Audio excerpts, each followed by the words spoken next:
بیٹا آج میں تمہیں ایک بہت ہی عظیم نبی کی کہانی سناتا ہوں، حضرت سلیمان علیہ السلام کی کہانی۔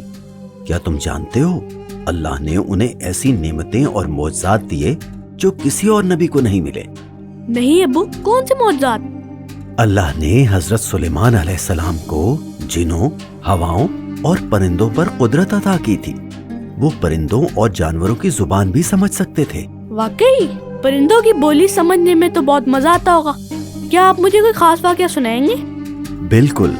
ایک دن حضرت سلیمان علیہ السلام اپنے لشکر کے ساتھ سفر کر رہے تھے۔ ان کے لشکر میں انسان، جن اور پرندے شامل تھے۔ راستے میں ایک چیونٹی نے اپنی ساتھی چیونٹیوں سے کہا، اپنے بلوں میں چلی جاؤ ورنہ حضرت سلیمان اور ان کا لشکر تمہیں کچل نہ دے اور وہ جان بھی نہ پائیں۔ چیونٹی کی بات حضرت سلیمان علیہ السلام نے کیسے سنی؟ کیونکہ اللہ نے انہیں چیونٹی کی بات سننے اور سمجھنے کی صلاحیت جو دی تھی۔ یہ تو حیرت انگیز ہے۔ ابو، ان کا کوئی اور واقعہ بھی سنائیں۔ حضرت سلیمان علیہ السلام نے ایک دن ہدہد نامی پرندے سے پوچھا کہ وہ کہاں تھا، کیونکہ وہ لشکر میں موجود نہیں تھا۔ ہدہد نے بتایا کہ وہ ایک ایسے ملک گیا تھا جس کی ملکہ کا نام بلقیس ہے اور وہ ملکہ سورج کی عبادت کرتی ہے۔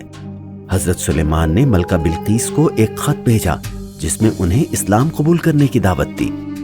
پھر کیا ہوا؟ ملکہ بلقیس حضرت سلیمان کے پاس آئی، لیکن اس سے پہلے حضرت سلیمان نے ان کا تخت اپنی طاقت سے منگوانے کا ارادہ کیا۔ انہوں نے اپنے درباریوں سے کہا، کون ان کا تخت میرے پاس لا سکتا ہے؟ ایک طاقتور جن نے کہا، میں اسے آپ کے پاس لے کر آؤں گا۔ لیکن ایک مومن درباری نے کہا، میں آپ کی پلک جھپکنے سے پہلے لے آؤں گا۔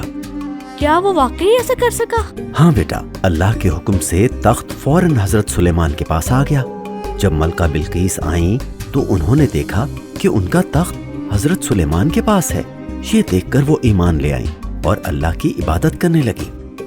واہ، حضرت سلیمان کتنے شکر گزار اور ذہین تھے۔ بالکل، لیکن یاد رکھو، حضرت سلیمان علیہ السلام نے کبھی اپنی طاقت یا اپنی صلاحیتوں کا غلط استعمال نہیں کیا تھا۔ وہ ہمیشہ اللہ کا شکر کرتے تھے اور سب کے ساتھ انصاف کرتے تھے۔ تو اس کہانی سے ہمیں کیا سبق حاصل کرنا چاہیے؟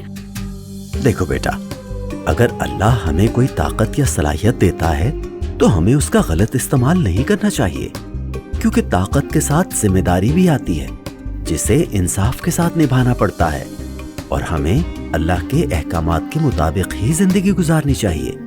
اسی میں ہماری بہتری اور بھلائی ہے۔ میں یہ سبق ہمیشہ یاد رکھوں گا۔